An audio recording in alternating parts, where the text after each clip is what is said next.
There are certain actions that invalidate the prayer.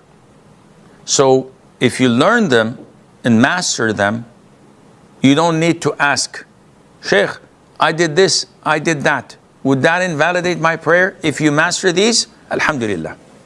So what are the things that invalidate my prayer? Number one, to break my wudu. Because one of the conditions of salat is to be in the state of purity. So if a person urinates, defecates, passes wind, etc., invalidates his wudu, then his prayer is invalid. Imagine someone in prostration and he takes a nap, he sleeps, wakes up after 5-7 minutes and says, whoops, I took a nap. Yeah, your prayer is invalid, akhi, because you broke your wudu. Number two, to be in touch with an impurity, an impure substance. So if it comes in contact with a worshipper and he's aware of it, this invalidates his prayer unless he removes it. So for example, while praying, I remember that I have an impurity on my headgear. So I immediately take it off and throw it away and continue to pray. Your prayer is valid. But if the impurity is in my underwear, I can't take those off while praying. So I have to break my prayer and remove it and purify myself and go and establish a prayer once again. Number three, to expose or to uncover the awrah deliberately. So a woman, while praying, takes off her scarf, fixes her hair, puts her scarf again, and continues to pray. No, you've exposed your awrah deliberately. Someone taking off his waist wrapper and his awrah is exposed deliberately. Your prayer is invalid. Number four, to give your back to the qibla deliberately. And we spoke about movement and turning away from the qibla. This breaks your prayer. Number five, to speak deliberately. So while in prayer, someone says to you, where did you put my wallet? And you said, it's on the table there. And you continue to pray. This breaks your prayer because Allah Azza wa Jal ordered us in the Qur'an by saying, and stand before Allah devoutly obedient.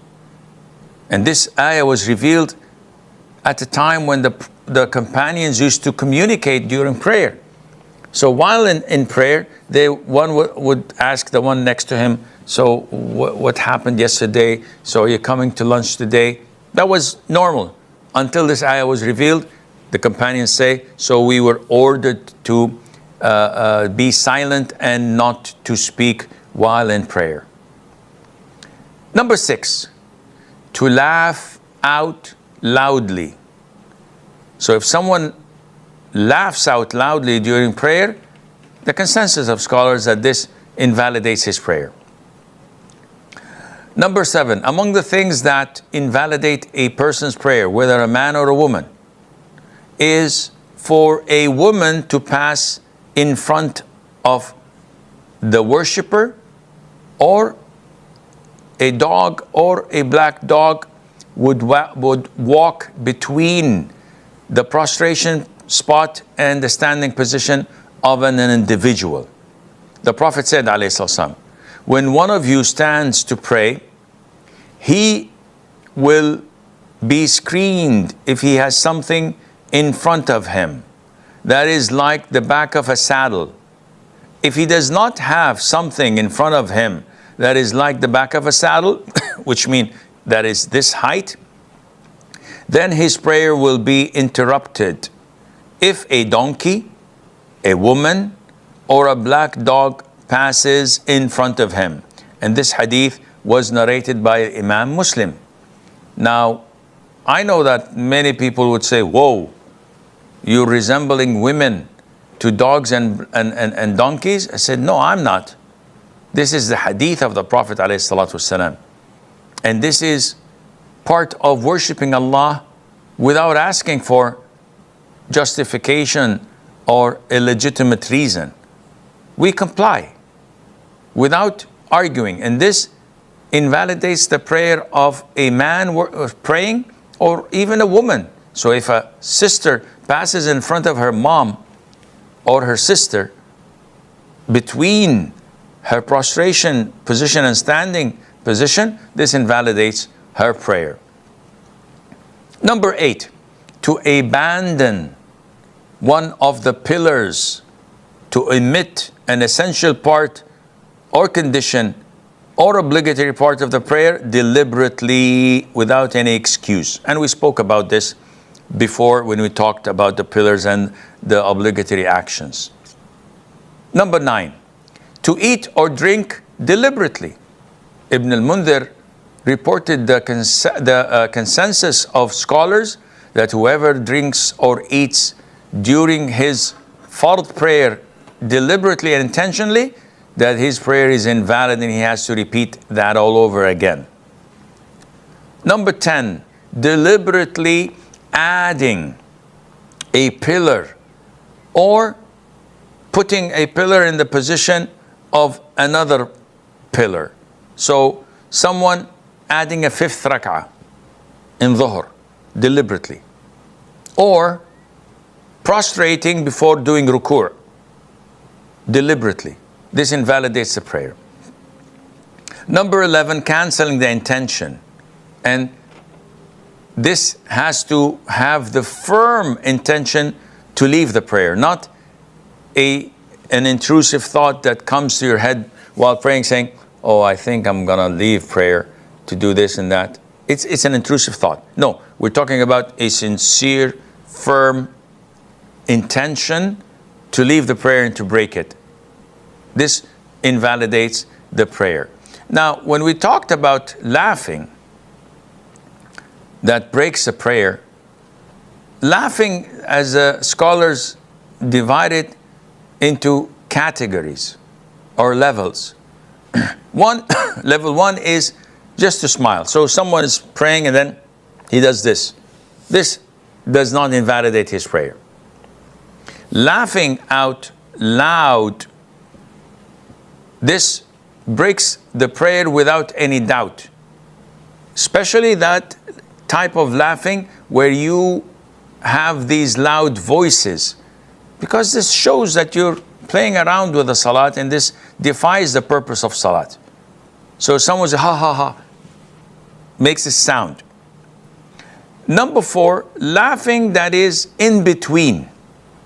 It's not audible and it's not smiling. The majority of scholars say that this invalidates the prayer if 1 or 2 letters have been uttered. So these type of sounds would invalidate your prayer. Even if you don't make a sound, if you start shaking your shoulders, this invalidates your prayer, and Allah Azza wa Jal knows best. What's the ruling on fixing one's clothes? What do we mean by that? See, in prayer, sometimes when we want to go for sujood, if you're wearing trousers or pants, sometimes you have to lift it a little bit so that it doesn't become so tight on your thigh. So you just lift it a little bit, and when you stand up, you may fix your blouse or your t-shirt or your shirt.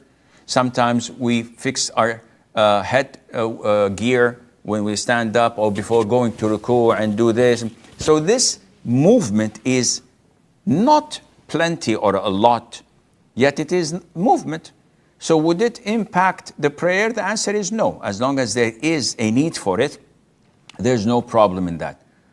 What about the schools of thought that say 3 movements in the salat breaks it? The answer is this is baseless. So this has no foundation neither in the Qur'an nor in the Sunnah. And the doing of the Prophet ﷺ certainly confirms that this is baseless. Because we know that he used to pray, as in one authentic hadith, carrying his granddaughter, Umama bint Abil As, the daughter of his daughter Zainab, may Allah be pleased with her. And whenever he went for ruku' or sujood, he would place her on the ground. And whenever he stood up, he would pick her up and pray while carrying her. And this is movement more than 3 times. So this is baseless, and there's nothing wrong in that, inshallah. This goes against those who are preoccupied in unnecessary movement. So there are people who have a mental disorder. Sometimes they're not aware of it. So throughout the prayer, the whole 4 rak'ahs, all what they do is this. And I've seen many people do this and do this, do this, do this. Some of them just keep on scratching as if they have skin disease. And this stops only when he offers the second salam to the left, it's gone. But it comes when he's in prayer. So such possession, such illness, if it's uncontrollable, this person is exempted. But if it is within his powers to stop and doesn't stop it, it may impact and nullify his prayer. If a person forgets to say Ameen in Salat, whether it's fard or voluntary, should he offer Sujood al-Sahu?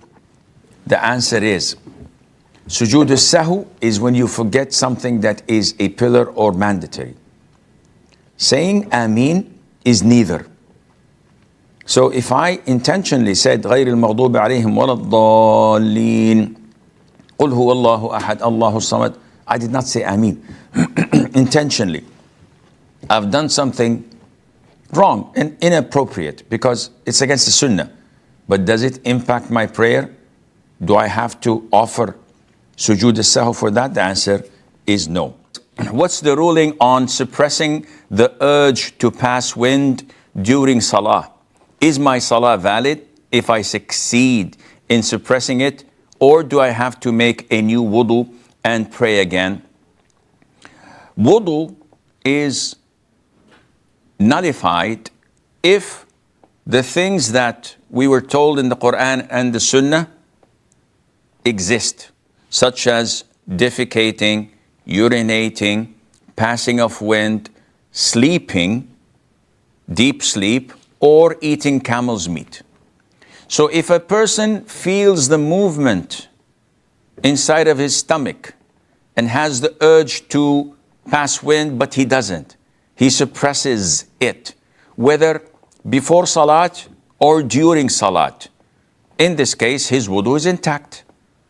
It cannot be broken until he passes wind. And if he does not pass wind, then his wudu is totally valid and intact, and there's nothing needed for him to do, and Allah Azza wa Jal knows best. He says, if I make a mistake in pronouncing a letter, would that invalidate my Fatiha and my rak'ah, hence my Salah? This is something that you have to go to an Arab Imam in the masjid and explain to him by reciting it to him. And he would tell you whether this changes the meaning or not, whether you're able to say it or not, and whether this invalidates your prayer or not. If I do not pray Salah while fasting, are my fasts valid? This is an issue that we spoke about a lot, stating that these are 2 different things. If you don't pray at all, then you're not a Muslim. You're a disbeliever. A person who does not pray a single prayer, period. He's not a Muslim because he falls under the category of the hadith, the oath that's between us and them, or the pledge that's between us and them is prayer. Whoever abandons prayer is a kafir.